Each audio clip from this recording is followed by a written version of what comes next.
আসসালামু আলাইকুম, আমি মোহাম্মদ সাদ্দাম হোসাইন। আমরা গত ভিডিওতে দেখেছিলাম কিভাবে PSD টু HTML এ কনভার্ট করে। আজকে দেখব HTML এ অর্থাৎ ওয়েব ডিজাইনে কিভাবে আইকন অ্যাড করা হয়। যখন পেজে আইকন ইউজ করি তার জন্য FontAwesome বেশি ইউজ করে থাকি। আপনাদেরও আমি সেই নিয়মটা দেখাই দেব। এটা হচ্ছে আমাদের PSD। এই PSDটা আমি আপনাদের কনভার্ট করে দেখাইছিলাম। তো PSDর এই যে এখানে যে আইকনগুলো আছে, এই আইকনগুলো কিভাবে অ্যাড করতে হয় সেটাই দেখি চলুন। সর্বপ্রথম আমরা যাব হচ্ছে FontAwesome ওয়েবসাইটে। FontAwesome ওয়েবসাইটে যাওয়ার জন্য আমাদের মেইন প্রয়োজন যেটা সেটা হচ্ছে একটা ইন্টারনেট ব্রাউজার, যেমন গুগল ক্রোম। আমি গুগল ক্রোম ওপেন করতেছি। এখানে আমরা লিখব FontAwesome। গুগল অথবা গুগল সার্চে লিখে দেব FontAwesome, লিখে সার্চ দেব। আমরা চেষ্টা করব সবসময় লেটেস্ট কিছু ইউজ করতে। FontAwesome-এর যে লেটেস্ট ভার্সন সেটা ইউজ করার জন্য HTML বা CSS জাভাস্ক্রিপ্টের যে কাজগুলি করি এগুলো সবসময় লেটেস্ট ভার্সন ইউজ করার চেষ্টা করব।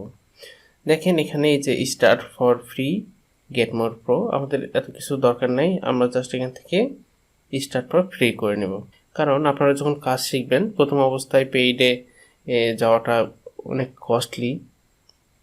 চলেন আমরা স্টার্ট ফর ফ্রি করে নিচ্ছি। এরপরে আমরা এখানে যাব, দেখেন ডাউনলোড। আমরা ডাউনলোডে একটা ক্লিক করে দেব। ক্লিক করে আমরা ফাইলটাকে ডাউনলোড করে নিব। এখানে ক্লিক করার সঙ্গে সঙ্গে এখান থেকে ডাউনলোডের অপশন আসবে। এই যে ডাউনলোডের অপশন আসলো, এখানে যখন আপনি ক্লিক করবেন তখন এই ফাইলটা ডাউনলোড হবে। চলেন দেখাই ডাউনলোড হয় কিনা। এই যে ফাইলটা ডাউনলোড হচ্ছে। আমি আগে থেকে ডাউনলোড করে রাখছি তো, যার কারণে এটা ক্যান্সেল করে দিলাম। এই পেজটাকে আমরা মিনিমাইজ করে দিলাম। ওয়েব ডিজাইন 2 ভিতরে কাজ করতেছি যে ফাইলগুলো নিয়ে, সেই ফাইলগুলো এখানে আছে। আমি বন্ট নামে একটা ফোল্ডার তৈরি করে তার মধ্যে কপি করে রাখছি ফাইলটাকে। এই ফাইলের উপরে রাইট বাটন ক্লিক করে আমরা এখানে এক্সট্রাক্ট হেয়ার অথবা এক্সট্রাক্ট ফাইল করে নিব। আপনাদের এই ধরনের অপশন যদি না আসে তাহলে অবশ্যই উইনার, ওএনজিপ এই জাতীয় কোনো একটা সফটওয়্যার ইউজ করেন, তাহলে আপনাদের এই ধরনের অপশন চলে আসবে। আমি এখানে এক্সট্রাক্ট হেয়ার করে দিচ্ছি।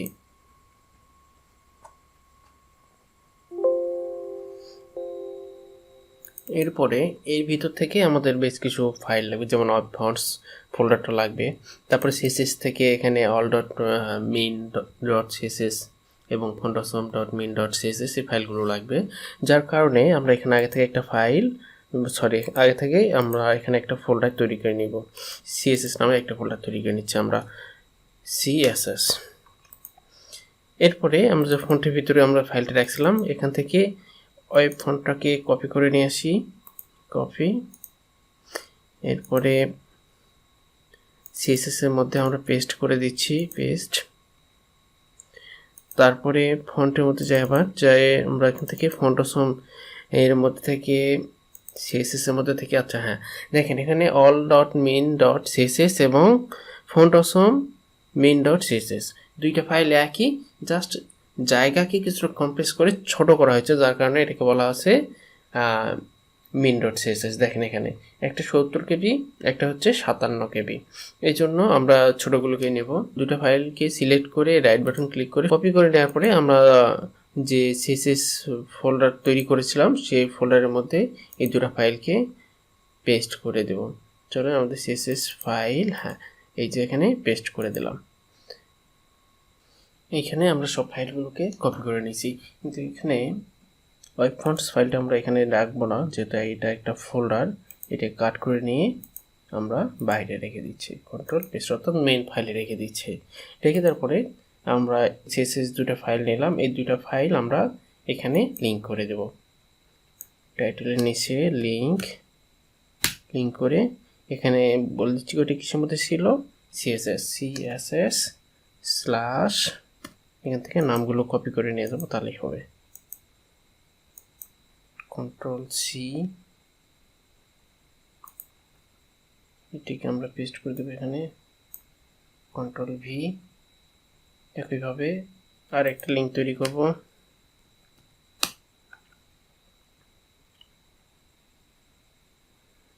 এরপরে যে ফাইলটা আছে সেই ফাইলটাকে আমরা এখানে নিয়ে আসব, নাম কপি করে নিচ্ছি, Ctrl+C,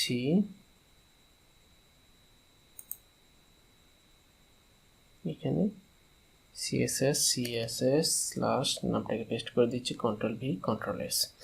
এই যে এখানে লিঙ্ক করে দিলাম, লিঙ্ক হচ্ছে কি লিঙ্ক রিলেশন স্টাইল ট্রি, অর্থাৎ আমরা একটা পেজকে যখন লিঙ্ক করব তার যে রিলেশন টাইপ সেটা আমরা বলে দিচ্ছি এটা কি ধরনের একটা স্টাইল শিট, আর এটা কি ধরনের টাইপ টেক্সট এবং CSS ফরম্যাটের। এরপর হচ্ছে হাইপার রেফারেন্স সেটা আমাদের অর্থাৎ ফোল্ডার এবং নাম দুইটা এক্সটেনশন সহ এখানে যোগ করে দেওয়া দরকার। এরপরে আমরা এখানে যে ইনস্টাগ্রাম পাইছি, ইনস্টাগ্রামের এখানে আমরা সেই আইকনটাকে অ্যাড করে দেবো। চলেন আমরা এখান থেকে দেখে আসি, পিএইচডিতে যে ইনস্টাগ্রামের সামনে যে আইকন সেই আইকনটাকে আমরা অ্যাড করে দেবো।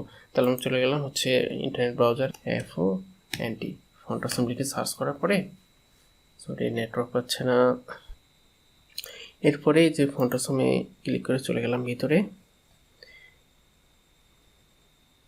তারপর আমরা আইকন বাটনে ক্লিক করব।